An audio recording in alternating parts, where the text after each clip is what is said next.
If you're going to write a novel or a screenplay, you really need to know your world. And so I really strongly recommend that you create a world building document, especially, but not exclusively, if you're writing speculative fiction like science fiction or fantasy. But even if you're not, even if you're writing a story in which it all takes place in our world, in our time, and so you can take all kinds of things for granted that you don't have to worry about, you should still have a world building document, especially things like character sketches. It doesn't even have to appear in your book. It just kind of gives you some texture, helps shape how your characters talk or move or that kind of thing. And that should be in there. For instance, if a character has a limp with their left leg and not their right leg, it's useful to have those kind of reference documents. But if it's science fiction and fantasy or it's historical fiction, then it's really useful because then you can put in things like you see in the world building document that I have here. The economy, the technology, the culture, the religion, the music, the language, what people look like. I now use things like generative AI to generate character images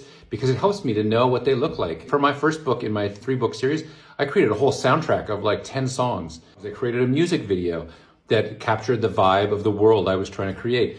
When you're playing in a world building document, you're just like vomiting up everything. Maybe that's not a good metaphor. You're just exploding with bubbles of joy, all the details of your world. Allow yourself to play in the world before you get bogged down in all the rule building and having to then fix all the logic of the emotional arcs and so on. Honestly, sometimes it's the best part of writing a book is doing a world building documents. I will do world building documents for before I write a series that are like 20,000 words long. If you found this useful, give it a like. If you have any questions about any of this process or you want me to give you samples of this world building document that I've shown here, just drop me a line, a private message, and I'll be happy to help you out. Give me a follow. If you have any specific requests for content, let me know and I'll try to get on it. And we'll talk soon.